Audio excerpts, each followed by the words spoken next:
эфире субботний выпуск новостей Сапшала, и с вами я, Рада Чачава. Здравствуйте! Мы расскажем вам о самых значимых событиях этого дня.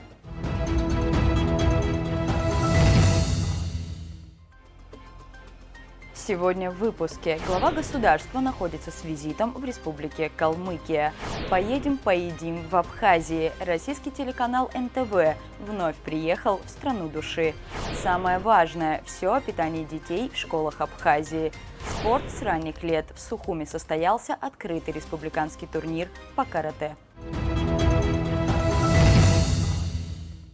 Накануне президент Абхазии Аслан Бжания прибыл в Калмыкию на инаугурацию избранного на второй срок главы республики Бату Хасикова. В аэропорту его встретила председатель правительства Республики Калмыкия Гиляра Басхамджиева. Выступая на торжественной церемонии, Аслан Бжания подчеркнул, что отношения между Абхазией и Россией основаны на дружбе и союзничестве. Параллельно развивается сотрудничество с регионами Российской Федерации. В этом контексте мы заинтересованы в укреплении всесторонних связей с Республикой Калмыкия, отметил глава государства в своей приветственной речи. Президент поздравил главу Калмыкии с переизбранием на должность и пожелал успехов на ответственном посту. Уважаемый Бату Сергеевич, от имени народа Абхазии и от себя лично поздравляю вас с вступлением в должность главы Республики Калмыкия. Итоги голосования 8 сентября показывают, что жители Калмыкии высоко ценят ваш вклад в социально-экономическое развитие региона. Убедительная победа на выборах демонстрирует значительную поддержку вашей деятельности населением республики и доверие к курсу на дальнейшее улучшение жизни в Калмыкии. Отношения между Абхазией и Россией основаны на дружбе и союзничестве. Параллельно развивается сотрудничество с регионами Российской Федерации. В этом контексте мы заинтересованы в укреплении всесторонних связей с Республикой Калмыкия, уникальным регионом Юга России, обладающим богатой историей, самобытной культурой и традициями. Желаю вам, уважаемый Бату Сергеевич, крепкого здоровья, успехов на ответственном посту главы республики, а жителям Калмыкии мира и процветания в дружной семье народов Великой России. С праздником вас!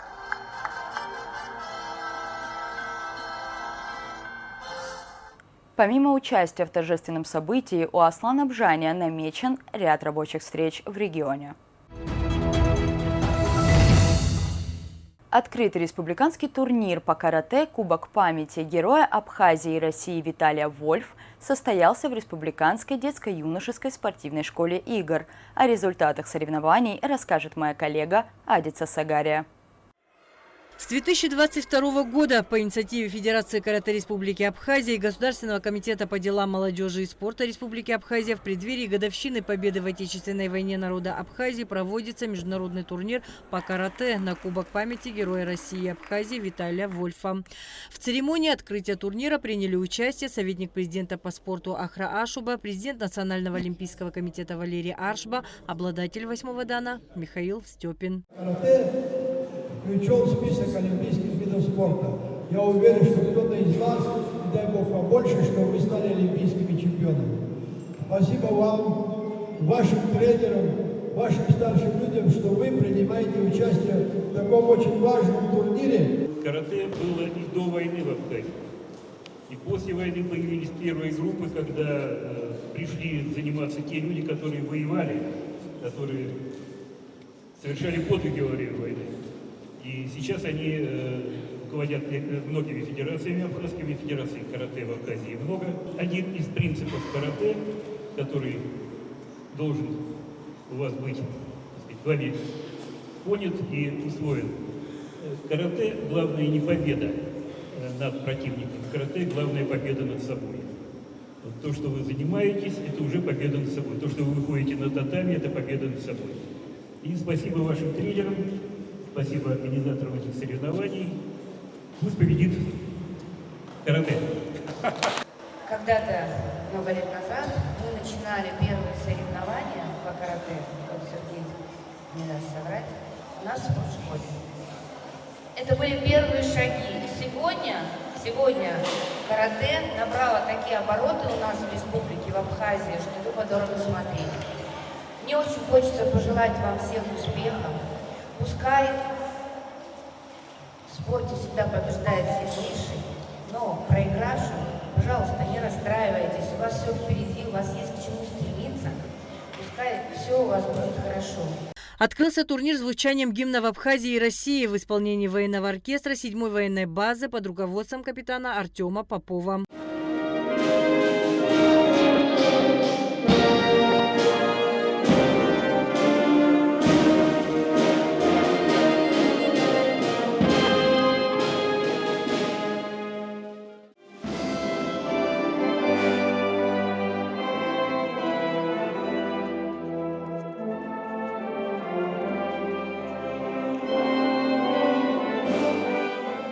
Постоянную поддержку турнира в честь памяти Героя России и Абхазии Виталия Вольфа оказывает Альберт Идиатуллин, руководитель клуба «Бусидо» из республики Башкортостан. Заместитель председателя благотворительного фонда «Помним» Ляля Чамагуа передала ему в дар памятную монету Банка Абхазии Фазиль Искандер.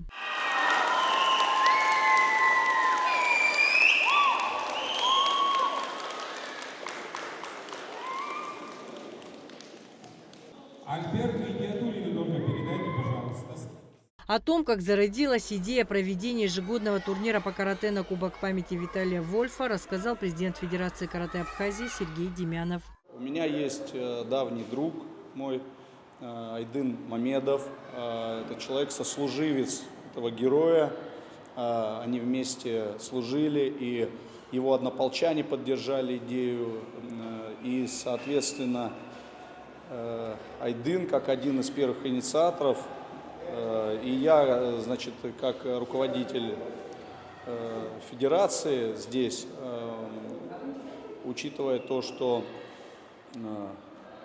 это выдающийся человек, приняли решение проводить турнир Кубок памяти Вольфа. Человек на самом деле уникальный, человек, который жизнью пожертвовал, и значит, ситуация, как в книжках, в некоторых даже фантастических не придумаешь, и гордость берет за то, как этот человек в столь юном возрасте себя повел, как он поступил, и гордость берет за то, что на первом турнире, у нас первый турнир, когда мы проводили, были родители, был отец, присутствовал героя. Со дня основания и проведения данного мероприятия с каждым годом число и география его участников расширяется. По словам организаторов, турнир проходит на самом высоком уровне. Нужно отметить, что перед началом соревнований под руководством судьи всероссийской категории Артема Гаспаряна был проведен расширенный семинар молодых судей. Им рассказали о порядке судейства, повышении судейской квалификации. Мы стараемся приезжать из Сочи на все турниры, которые здесь проводятся. И очень заметно, уровень соревнований растет, уровень спортсменов становится выше, намного больше спортсменов с каждым турниром. Уровень судейства у ребят, которые проходят судейский семинар, они очень стараются, изучая правила карате. В программах ката и кумите турнира приняли участие более 140 спортсменов Абхазии в разных возрастных категориях. Из-за пересечения спортивных календарей спортсмены сочинского клуба не смогли принять участие в мероприятии. На татами были представлены зрелищные бои не только мальчиков, но и девушек. На скорость, на резкость мы ставили акцент и на бросковую технику. Пока что у меня есть план сделать что-то связанное с бросковой техникой, но не думаю, что у меня прям хорошо получится, но мы к этому готовились очень хорошо.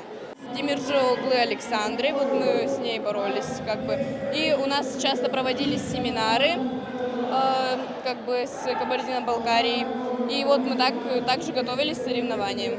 Все участники мероприятия были награждены медалями, грамотами и кубками. Турнир проходит при поддержке Государственного комитета по делам молодежи и спорта Республики Абхазия и Федерации карате Абхазии. Адис Сагари, Аля Самичба, специальный репортаж для субботнего выпуска новостей сообщала.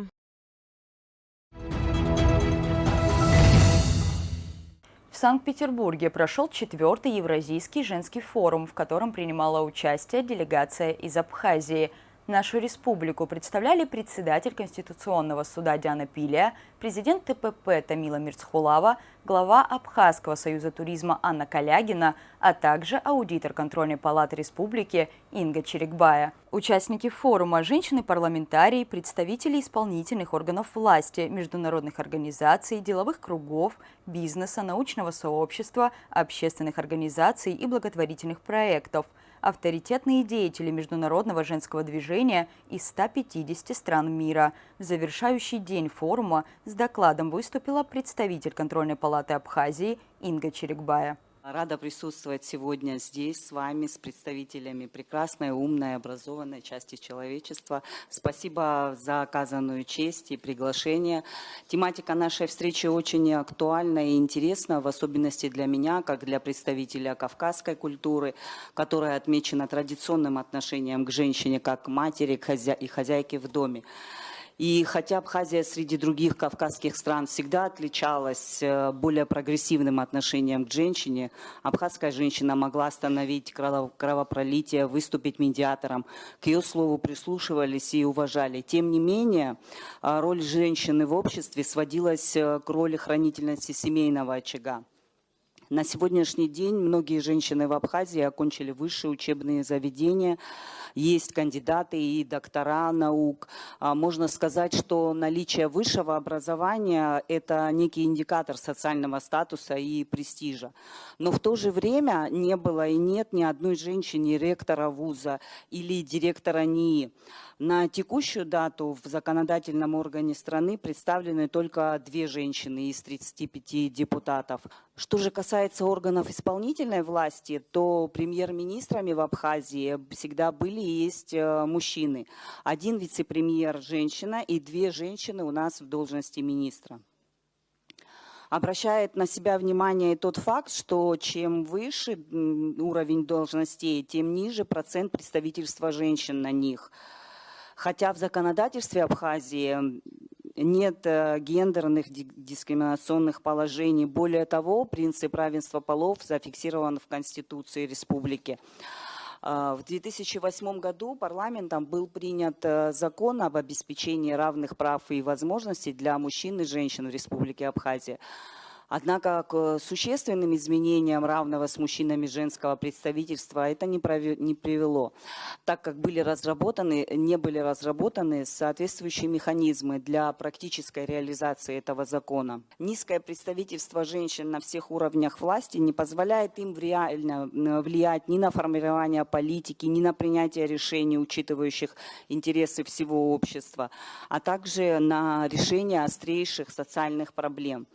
При этом следует иметь в виду, что по данным мировой статистики, если во властных структурах присутствует 30-40% женщин, то общество развивается более стабильно, оно социально ориентировано, и в государстве намного эффективнее решаются вопросы социальной сферы, охраны материнства и детства.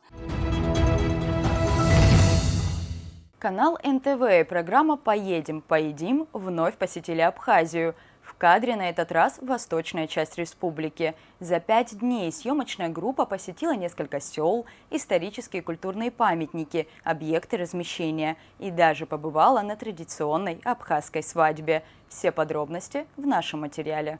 Программа телеканала НТВ «Поедем, поедим» известна не только российскому зрителю, но и горячо любима в Абхазии. Ведь съемочная группа не единожды приезжала на Черноморский берег, дабы открыть неизведанные колоритные стороны абхазской культуры. Вот уж 4-й раз команда НТВ прибыла в Апсны. И на этот раз известный ведущий Федерико Арнальди посетил восточную часть республики.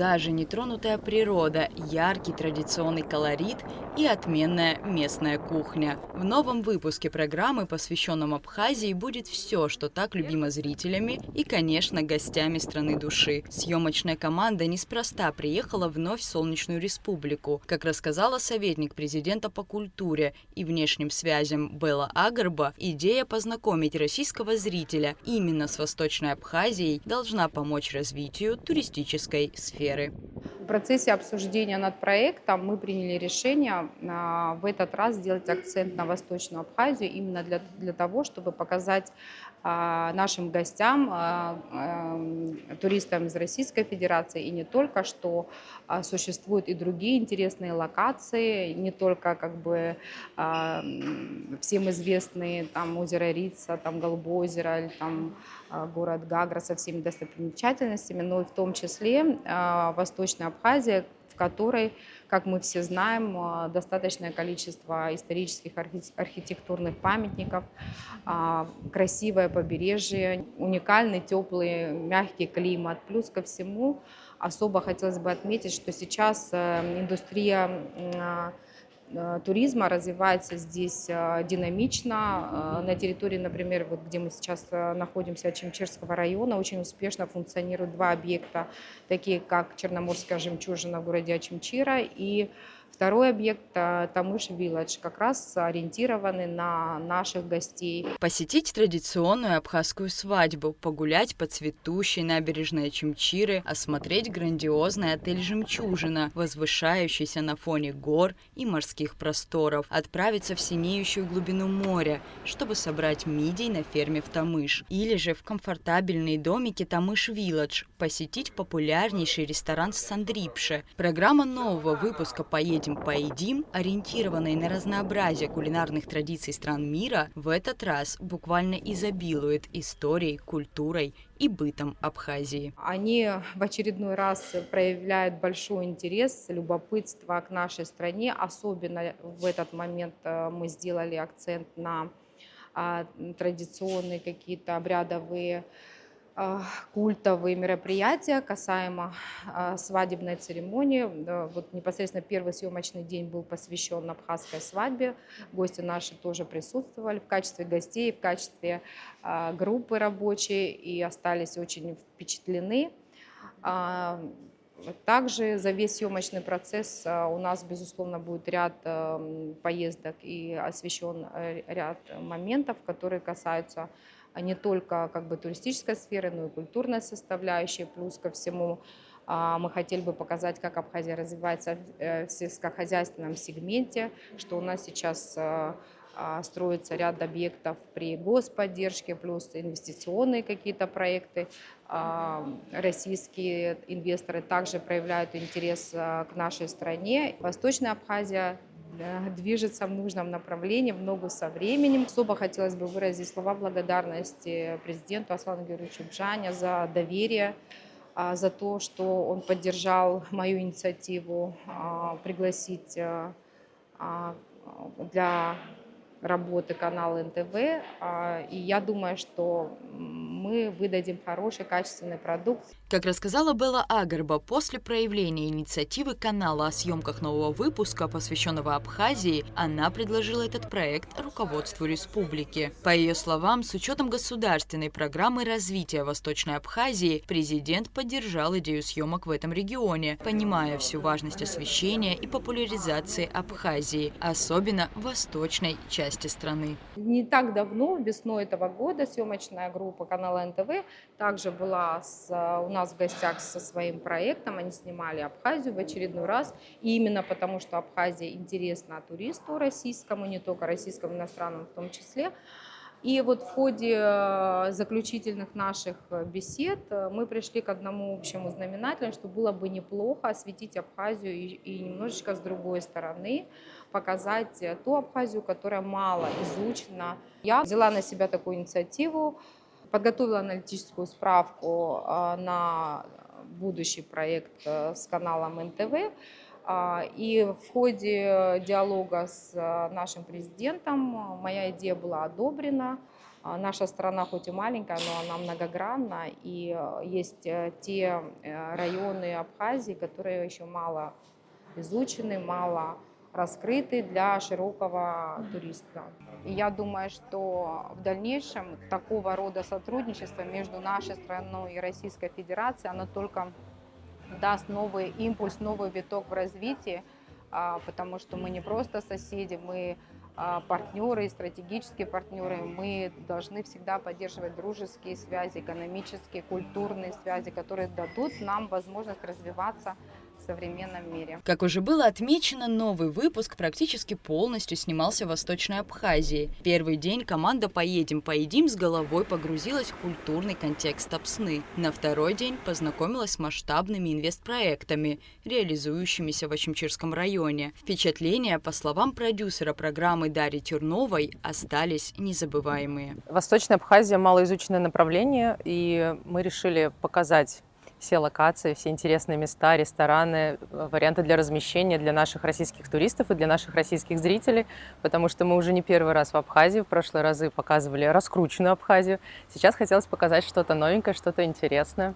Впечатление самое невероятное, самое волшебное, потому что страна открытая, страна гостеприимная, люди душевные, еда очень вкусная. И, конечно, все это хочется показать туристам, показать зрителям, чтобы и в эту часть Абхазии приезжал большой поток туристов. Поделилась Дарья и местами, которые особенно ей запомнились. На самом деле, наша программа уже не первый раз в Абхазии, но я лично впервые. И для меня это открытие. Страна очень интересная, страна открытая. В ней очень много душевных людей, вкусных блюд и каких-то интересных мест. Если говорить про конкретно какие-то места в Восточной Абхазии, то мы побывали на Джарском водохранилище, мы посмотрели озеро Скурча, великолепное место с домиками на воде. Это прекрасное место для размещения, если человек хочет, допустим, уединиться. Также мы посетили Тамыш-Вилледж. Прекрасное место, если человек хочет, допустим, разместиться вроде бы как и на море, но при этом в довольно бюджетном варианте размещения. Например, на водопаде Золотоносец в Ткорчалском районе есть маленькая кафешка, и гости могут прийти и посмотреть и на водопад, и вкусно перекусить. Там очень радушные хозяева, интересная еда и замечательное место для того, чтобы и перекусить, и посмотреть хорошую локацию. «Поедем-поедим» так полюбилась зрителям со всех уголков света не только благодаря возможности посетить десятки стран мира, не выходя из комнаты, лишь включив субботним днем канал НТВ, но и из-за ведущего, харизматичного и яркого Фредерика Арнальди, который рассказал нам, почему новый выпуск программы снимается именно в Восточной Абхазии. Это не настолько заезженная часть страны. Мы решили, что почему бы не показать Абхазию немножко с новой стороны? А то все знают заезженные курорты и места. Мы хотели показать что-то новое, чтобы заинтриговать еще раз, приехать в Абхазию, чтобы открыть для себя что-то новое. В один из первых съемочных дней мы попросили Фредерика поделиться ожиданиями от очередной командировки. Я всегда шучу, что скоро получу прописку в Абхазии, потому что неоднократно был здесь. И еще момент такой важный. Апсны переводится же как «страна души». И первый раз, когда я переехал, просто я представлял образно, что, видимо, там все так душевно, гостеприимно встречают. А теперь я знаю, что это точно так. И каждый раз я здесь, несмотря на то, что я из Италии, из Рима, чувствую себя как свой человек. Будем еще 2 дня ездить, будем еще много новых блюд дегустировать. Конкретно что увидим, не знаю, и опять же не хочу знать. Пусть это будет самое искреннее впечатление в кадре для меня. Ожидание, что в конце этой поездки я буду в растерянности выбирать в следующий раз, куда приехать отдыхать.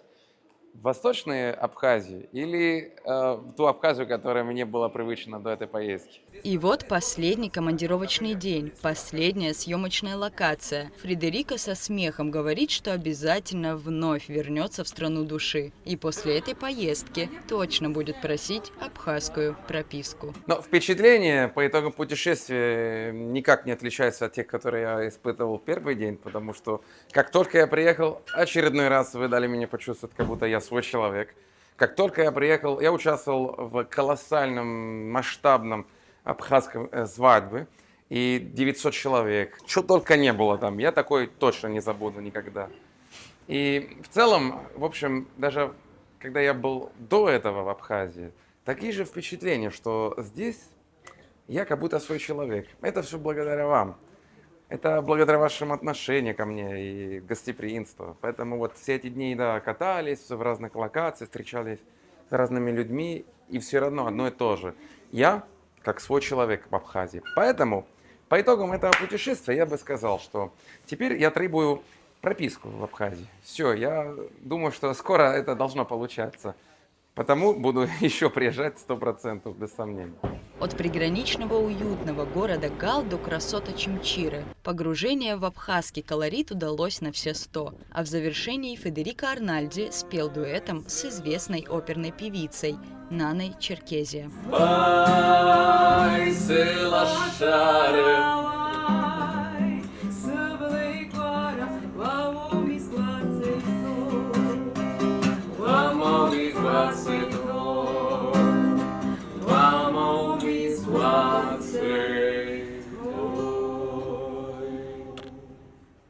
Рада Чачава, Заур Кварча, Лилиан Маршан, Нарсоу Цулукия, Абхазское телевидение. Хорошая организация школьного питания важна для улучшения показателей уровня здоровья населения и, в первую очередь, детей. Ведь именно в школе они проводят большую часть времени. Как питаются ученики школ Абхазии и каким должен быть рацион растущего организма, выяснял Заур Кварча. Учебный день по энергозатратам можно сравнить с многочасовым спортивным соревнованием. Ритм жизни школьника очень динамичен. Он зубрит стихи, извлекает корень из числа, пишет диктант, а в следующий момент уже бежит спринт на спортивной площадке. И так всю неделю. Очень важно, чтобы здоровый рацион питания каждый день полностью восстанавливал силы и энергию ребенка. Школьник испытывает огромную потребность в пищевых веществах, витаминах, минералах. Уверенность в себе, успехи в учебе, концентрация, внимание и способность к запоминанию напрямую зависят от рациона. Также правильное питание ребенка в школьный период – залог его хорошего физического и психического здоровья на всю жизнь. Ведь правильные установки в пищевом поведении закладываются с раннего возраста. Мы решили посетить случайные школы в разных районах республики, чтобы узнать, что предлагают детям в местных столовых. Но прежде всего мы поговорили со специалистом в области детского здоровья, чтобы узнать, что вообще можно считать здоровым и сбалансированным питанием для ребенка и почему это так важно.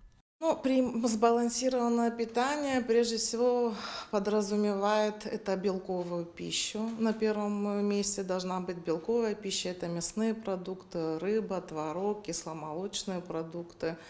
Также это такие злаки, как гречневая, овсяная, каши или в качестве гарнира.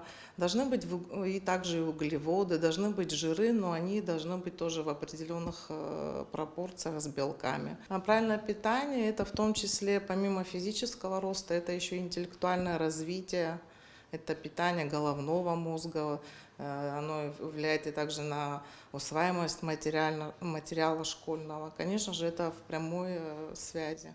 В Транской средней школе учится около 500 детей со всего Гулрыбского района. В школе функционирует буфет с товарами магазинного типа. Из своего здесь только выпечка, к которой детям предлагаются горячие и холодные напитки. Мы готовим булочки разного вида с начинками, пиццу. Мы стараемся не продавать чипсы, там газированные пепси.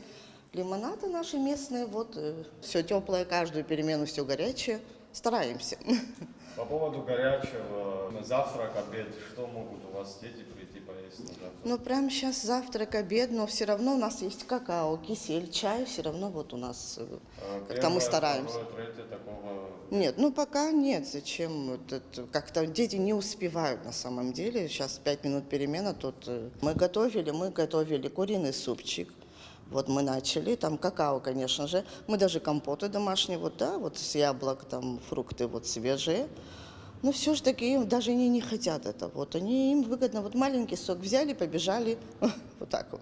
Дирекция школы объясняет отсутствие комплексного питания экономической нецелесообразностью. Арендатору невыгодно готовить то, что дети есть не будут. Ведь вокруг Дранской школы, расположенной в центре поселка, множество магазинов, продукты из которых дети зачастую предпочитают столовой еде. По словам директора школы, во многом здесь есть вина родителей. Без их участия дирекция не в состоянии повлиять на сложившийся ход вещей. Ребенок, мы были детьми, должен дома завтракать. Они это не делают. Родители дают им деньги, выпускают в школу. Дети пока не зашли к нам в школу, они покупают. У нас расположение школы, вы видите, рядом много магазинов. Покупают то, что дети любят. Мы на переменах стараемся дежурство поставить, но не получается, где 450 детей, их всех контролировать, не вовремя дежурный учитель тоже, у него уроки. Бывает, что так они выбегают, сразу же выбегают с класса и бегут на улицу купить то, что они хотят. Так мы начинали все это делать. Но дети не берут, не хотят. Я уверяю вас, если было бы желание родителей, давно это было бы уже организовано. Если было бы желание родителей здесь посидеть, пообедать, покушать, но нет такого желания. Впрочем, и детей, и их родителей все устраивает. Кто у вас здесь учится? Дети. Старшая дочка и сын. В первом классе и во втором. Довольны тем, как ваши дети питаются в школе? Да, мы довольны, потому что мы находимся 24 часа в школе, так как они маленькие, я их привожу, и мы видим, что привозят всегда свежую выпечку и готовят в столовой пиццу. Мы очень довольны. Да, есть такое, то, что дети ходят, бегают в магазин, но я считаю, то, что это нормально, они дети, и здесь у нас есть множество магазинов. Я думаю, что мы тоже бы ходили бы, если бы рядом стояли магазины, но я думаю, что достойно буфет кормит их. Просто это зависит от детей. В школе обедаешь или в магазины ходишь? Иногда там, иногда тут. Почему ты иногда в магазин ходишь? Чего-то не Не хватает? знаю. Там, что-то другое хочется, пепси, не знаю, там выпить. А в школе такого нету? В школе есть только, другое. Добрый вот этот. Чтоб ты пришел в буфет, поел сытно, сколько тебе денег? 150 рублей. Что ты на это купишь? Пиццу куплю, сок там, не знаю. А если булочку. бы, допустим, в буфете готовили там, котлеты, пюре, супы, борщи, ты бы ел? Конечно, Да, дома ешь такую? да. Не знаю, как некоторые, но я покушаю. Ты С бы удовольствием, поел, да. с удовольствием. А твои друзья ели бы такую? Конечно. В Подзюбжинской средней школе учится около 100 детей. Местная столовая не работает с ковидных времен. Администрация школы нашла выход из сложившейся ситуации в том, что отдала столовую под буфет, в котором сами учителя готовят выпечку для школьников, которым предлагают разнообразные соки. Однако, по утверждению директора школы, обновленная и полностью оборудованная столовая в ближайшее время вновь начнет предоставлять детям полноценное комплексное питание. Буфет у нас прекрасный, потому что оборудован после ремонта. И в этом году мы получили и холодильники, которые взамен тех, которые вышли из строя. Нам депутат Резу Платонович Сантарий подарил в школе холодильники. У нас прекрасное санитарно-гигиеническое состояние буфета. Но сейчас в начало учебного года мы пока как буфет функционирует. А в дальнейшем мы собираемся уже с октября месяца, чтобы дети полноценно питались. Есть для этого все условия. Безусловно, для родителей, особенно в сельских реалиях, немаловажно, чтобы еда для детей была не только вкусной и полезной, но и доступной.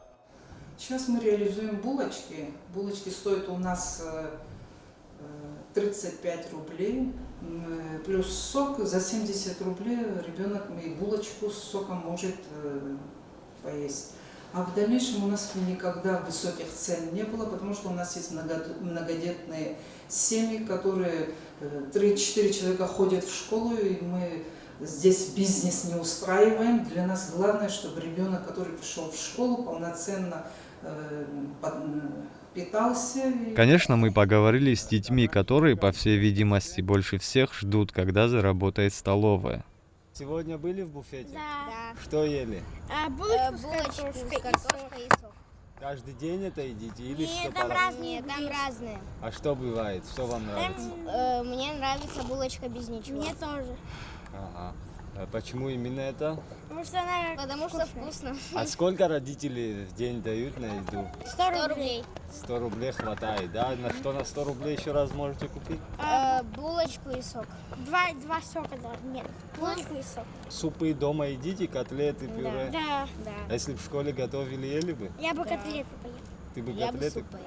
Показательной в свете нашей темы можно назвать Гудаутскую вторую школу. Чистая столовая, современно оборудованная кухня и профессиональный персонал обеспечивают школьников разнообразной, а главное свежеприготовленной пищей. Готовить начинаем с 4 утра. У нас все готово, вся пища готова 8:30. Дети приходят утром кушать. У нас есть выпечка, ведут с творогом булочки, с сосиской, с картошкой, с повидлой, пончики. Из гарниров у нас макароны, котлета, подливка, джипсендал, плов. Из первых у нас идут борщ, куриный суп, салат, винегрет, оливье, капустный салат. И все дети довольны, вроде приходят, кушают. Судя по отзывам, местная столовая пользуется большой популярностью не только у подопечных школы, но и у преподавателей. У нас в школьной столовой работают квалифицированные повара, вкусно готовят. Практически все дети, в нашей школе 650 учащихся, спускаются в нашу школьную столовую и питаются, кушают. Жалоб нету. Мы, педагогический коллектив, тоже с удовольствием спускаемся в нашу столовую и кушаем. Конечно, главным показателем качества являются положительные отзывы школьников. Я уже учусь 10 лет в этой школе, и большую перемену, третью перемену мы с учениками этой школы приходим и обедаем. Нам очень все нравится, все очень чисто, аккуратно, вкусно, и цены тоже достаточно хорошие. Сложно делать глобальные выводы из столь ограниченной выборки школ, но уже сейчас можно сказать, что на данном этапе говорить об единой системе питания и, безусловно, правильном подходе к школьному рациону в республике не приходится. К сожалению, у нас в школах преобладает углеводная пища. У нас проблемы в том, что далеко не во всех школах есть первые горячие блюда, вторые блюда. Из-за этого неправильного поставленного питания, соответственно, возрастают риски многих заболеваний у детей. Чаще всего это гастриты, ожирение, сахарный диабет и очень много-много заболеваний, которые связаны именно с неправильным питанием в течение дня у школьников.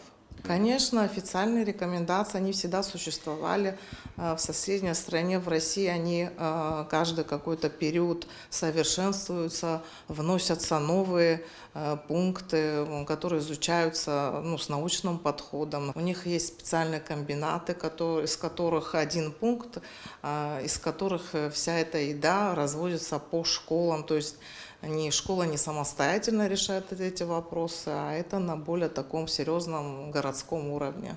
Учитывая мнение всех экспертов, в том числе и мировой опыт, можно с уверенностью сказать, что в вопросе рациона питания учащихся необходим единый спланированный подход. Быть может, в будущем общими усилиями ответственных структур удастся найти решение этой проблемы.